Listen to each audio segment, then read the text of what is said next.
আসসালামু আলাইকুম।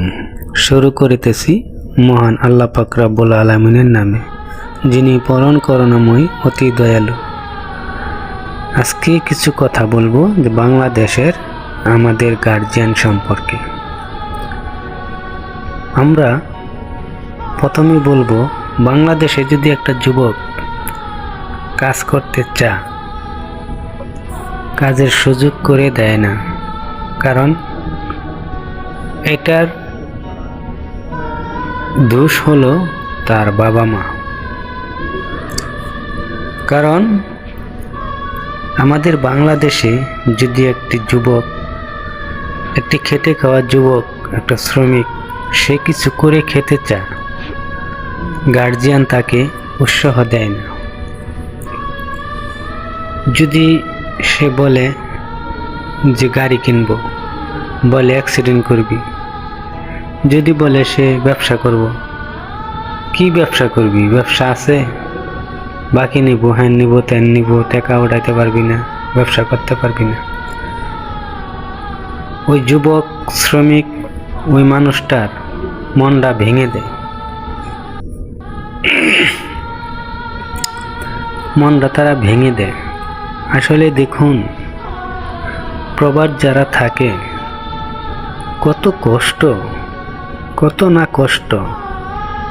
ঠিক মতো ঘুমাতে পারে না, ঠিক মতো খেতে পারে না, 2 মুঠ ভাত খেতে পারে না, 6 মাস বছর চলে যায়, একটা মাছ খেতে পারে না। বলবেন কেন? টাকা থাকে না? জি, সব জিনিসই কিন্তু ছেলেরা করে খেতে পারে না। কারণ মাছ খাওয়াটা ছেলেদের পক্ষে সম্ভব না। প্রবাসের বাড়ি জানেন, দাও নাই, চাকু দিয়ে তরকারি কেটে ভাত তরকারি পাকানো হয়। এইভাবে চাকু দিয়ে সব কাজ করতে হয়।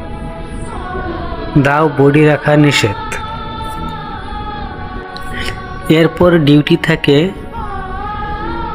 12 ঘন্টা, 13 ঘন্টা, 14 ঘন্টা, 18 ঘন্টা। আপনি বলুন, এরপরেও আবার আপনি যেখানে কাজ করবেন, আপনার বাসার থেকে কাজের জায়গা যাইতে 1 ঘন্টা সময় লাগে, আসতেও 1 ঘন্টা সময় লাগে। এরপরেও মনে করেন বাংলাদেশের রাস্তার মতো না। বাংলাদেশের রাস্তা 1 কিলো, 2 কিলো, 3 কিলো হাঁটা ব্যাপার নয়। কিন্তু এখানে 1 কিলো হাঁটতে গেলে অনেক কষ্ট হয়। কারণ এখানে উঁচু রাস্তা, পাহাড় দেওয়া গেছে। এই সমস্ত রাস্তায় উঠতে যেতে হয়, পায়ে কোলায় না, পায়ের গুঁড়োগুলা চিমচিম করে ব্যথা করে। আপনাদের সন্তানরা যখন টাকা চায় তখন টাকা দেন না, যখন বিদেশ আসতে চায় তখন ধার করে, ঋণ করে, কিস্তিতে উঠাইয়া টাকা দেন। কেন? ব্যবসা করতে দেন না? ব্যবসার মূল্যায়ন আছে, ব্যবসার দাম আছে। আপনার সন্তান যদি 3 লাখ টাকা বেতনও পায়, সেটা গোলামি, চাকরি। আপনি কি জানেন ব্যবসার যে কত একটা মান? ব্যবসা নিঃস্বাধীন, ব্যবসা করে তাকে বড় হতে দিন। কিন্তু আমাদের গার্জিয়ানরা এটা চায় না। বিশেষ করে খালি বাংলাদেশের লোক বেশি শুধু চাকরি খোঁজে। নিজে কিছু করেন। একটা জালমুড়ি বেচে তার যে দামটা আছে, প্রবাসীর সে দামটা নেই। প্রবাসীর সে দামটা নাই। কারণ একসময় আমাকে মানুষ বলতো চাইও না, তো আমি যে এসেছি, কত কষ্ট নিজে ভোগ করতেছি। অনেকেই ভাবে আমার কাছে যে টাকা থাকতো আমি বিদেশ চলে যেতাম, হ্যান করতাম, ত্যান করতাম। আসলে কত না জানি কি ভাবে। আসলে ভাই, বিদেশ কিচ্ছু না, প্রবাস বলতে কিচ্ছু নাই। এক সময় যদিও ছিল, এখন আগের মতো নেই। খুব কষ্ট বিদেশ আসা আর মরে যাওয়া। মরে গেলে আর আসে না। বিদেশ আসলে যদি সব ভালো থাকে, নসিবে থাকে, সে আবার দেশে যাইতে পারে।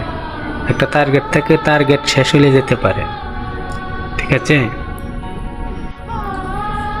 তো আপনারা জানেন, যারা বিদেশ থাকে তাদের মনটা কিন্তু বাড়িতে থাকে, বউ পোলাপান, বাবা মা, ভাই বোন, সব সময় তাদের মনটা বাড়িতে থাকে। প্রবাসে কিন্তু তার দেহটা থাকে। সহজে কিন্তু প্রবাসের বাড়িতে তাকে মন বসে না, ঠিকই কাজ করে, হাসি খুশি দেয়। আর যত ভালো কথা বলে, আজকে আসতে পারছি বলেই বলতে পারতেছি, সম্পূর্ণ মিথ্যা কথা বলে। প্রবাস আসলে মিথ্যা কথা শিখে আসবেন, ঠিক আছে? তো আশা করি না আসাটাই ভালো, কেউ আসার চেষ্টা করবেন না। যে আসছে সে বুঝতেছে সবার ভালোবাসা থুইয়া থাকতে হয়, সবার ভালোবাসা মাটি করে বুকে বুকে পাথর বেঁধে রাখতে হয়, থাকতে হয়। এখানে কত কষ্ট প্রবাস জীবন, প্রবাসের কষ্ট কেউ বুঝবে না, ঠিক আছে? আর কাজ কি করব, এমন কাজ দেয় রাত্রে ডিউটি, খালি রাত্রে, সারা রাত এবং দিনের অর্ধেক। আপনি বলেন যতই খান আপনি, আপনার শরীর হবে? আপনার শরীর কখনো হবে না ঘুম জাগলে। তো আমার ভিডিওটা যদি ভালো লাগে সাবস্ক্রাইব করবেন, লাইক শেয়ার কমেন্ট করবেন। পরবর্তীতে আরও ভিডিও দিব ইনশাআল্লাহ।